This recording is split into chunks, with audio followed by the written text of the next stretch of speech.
Yo, what's good, everybody? It's your boy Steph from the High Moving Podcast. And look, the hype has been real for Deion Sanders after beating number 17 ranked TCU after being 20.5-point underdogs. They got the job done, and now their eyes are set on Big Ten Nebraska.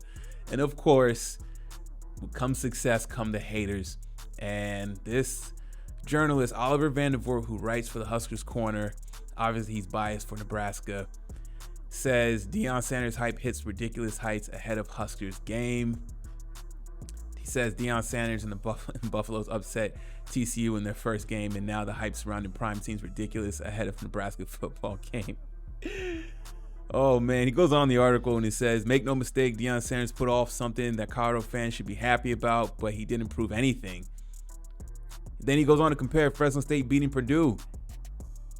And he's like, for Fresno State, did they somehow prove they're the best team in the country, or they just win a game?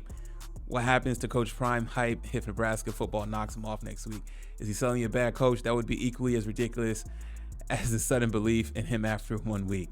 It seems unlikely that Colorado is going to go undefeated in 2023, so maybe the college football world can chill for a bit anyway. Talk about being bitter.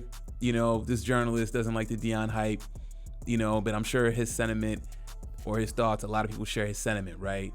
I mean, how can Deion Sanders come to Colorado after being 1-11? He brings his son over, brings a few players over, and then he has a whole roster overhaul at Colorado, and then they go on and beat number 17 TCU, right? He didn't prove anything. I mean, what did Nebraska prove? By losing 13-10 with Matt Rule, who's just in the NFL, right? He went from Baylor to the NFL, then back to another, Power 5 school or a school in a Power 5 conference. Come on, man. This Oliver Vandervoort, just a hater. You should be thankful to even be playing Colorado. And then just the ultimate disrespect to compare Fresno State beating Purdue. Yes, we all know it's one game, but it wasn't just one game. This was a game against a team, albeit the team is different. This school, TCU, their football program was in the national championship.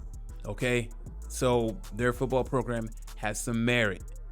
And Deion Sanders and company took them out against all odds. Man, let the haters begin. This is just the tip of the iceberg. This is going to be the Deion Sanders circus, which is a good circus, right? But the haters, all of them are going to be coming out when the Colorado football team rolls into their arena, or they come into their stadium, or come into their stadium. You're going to have a lot of opposing media come at Deion Sanders,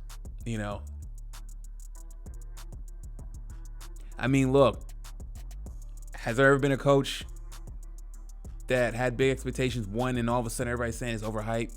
Nah, but because it's Deion, he has a big mouth, but he's a motivator. He believes, he wills his team, he galvanizes his team, and yes, it's just one game. Everybody knows that.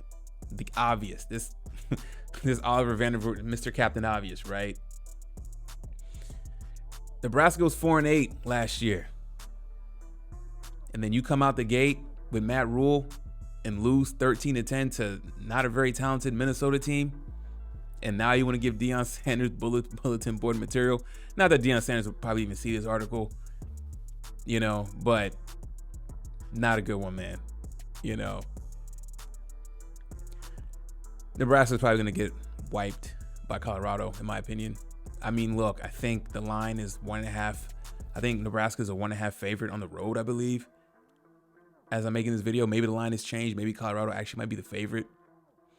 But I don't see how Nebraska wins this game. And even so, even if Nebraska wins this game, it don't change anything for Deion. The attention is still going to be on Colorado more than Nebraska football program. Okay? Nebraska didn't to start the season, beat a team that was in the national championship last year. But Deion did. So hype, well-deserved. Considering the massive point spread that they were the underdogs. To the respected, Vegas had them losing by 20 and a half. Come on now. But in time, people will wake up that this team is for real. No, I don't expect Colorado to go undefeated, but I definitely expect them to at least win 6, 8 games, maybe 9, 10. Who knows? Definitely not 1-11, and definitely a better season than Nebraska. Anyways, guys, thanks for listening. Please like, subscribe. I'm out.